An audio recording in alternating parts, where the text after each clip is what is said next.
दिन होना चाहिए मंगलवार। कौन सा दिन होना चाहिए? जम के बोलो जरा। मंगलवार।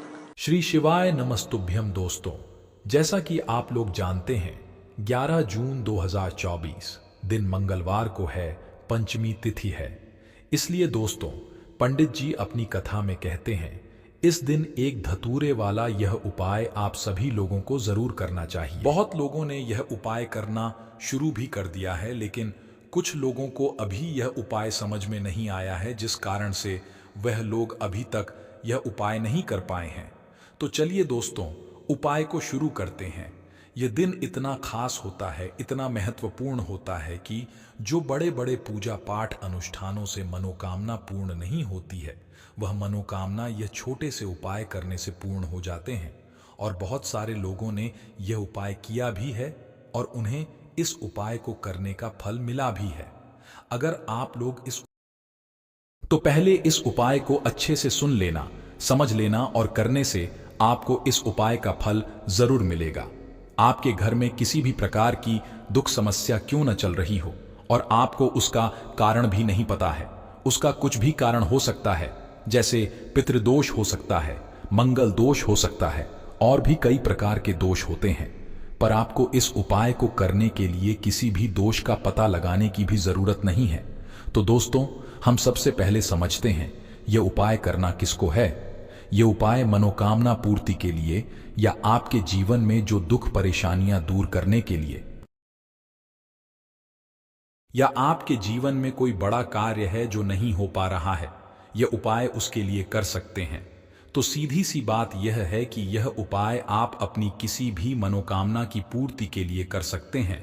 जो व्यक्ति अपनी मनोकामना भगवान शिव से पूर्ण करवानी है, वह व्यक्ति यह उपाय कर सकता है। घर की माताएं बहनें अपने घर में सुख समृद्धि की वृद्धि के लिए यह उपाय कर सकती हैं।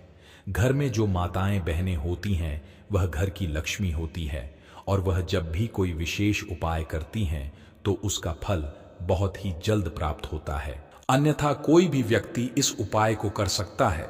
जिस व्यक्ति को यह उपाय समझ में आ गया, उसे यह उपाय जरूर करना चाहिए, क्योंकि यह उपाय करने से भगवान शिव बहुत ही जल्दी प्रसन्न हो जाते हैं और उसे इस उपाय को करने का फल ही प्राप्त होता है।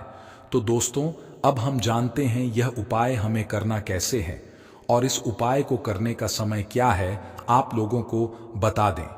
यह उपाय हमें सुबह के समय में करना चाहिए। यदि किसी कारण बस यह उपाय सुबह के समय न कर पाए, तो इस उपाय को हमें प्रदोष काल में कर सकते हैं। तो दोस्तों, आप लोगों को बता दें, बहुत से लोगों का यह प्रश्न होता है कि प्रदोष काल का समय कब होता है। तो शाम 6 बजे से शाम 7 बजे तक का जो समय होता है, वह प्रदोष काल का समय होता है। इस समय भी अगर यदि आप इस उपाय को करेंगे तो उसका फल आपको जरूर प्राप्त होगा।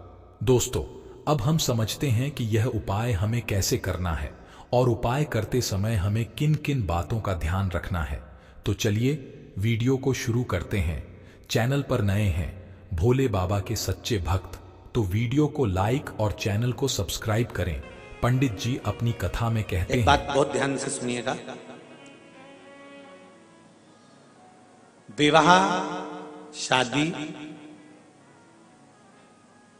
संतान प्राप्ति, विवाह के बाद में विवाद या किसी नए कार्य के लिए आगे बढ़ रहे हैं और उसमें अड़चन आ रही है, तो एक बार मंगल या शनि कुछ ना कुछ, कोई ना कोई क्रूर ग्रह तकलीफ दे रहा होगा। ज्योतिषाचार्य के पास जाएंगे, वो कहेगा। जितने भी ग्रह हैं, चाहे राहु हो, केतु हो, मंगल हो, शनि हो, बुध हो, भौम हो, सूर्य हो, ये सारे जो ग्रह हैं, ये शंकर भगवान के शिवलिंग के पास में विराजमान है। शिवलिंग के पास में विराजमान।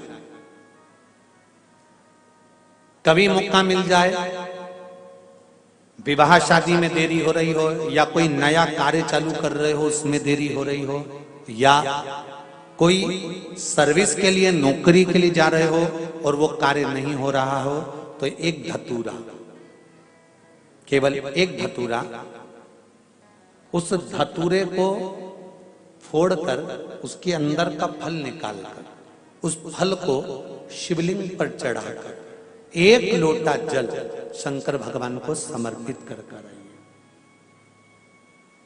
दिन होना चाहिए मंगलवार। कौन सा दिन होना चाहिए?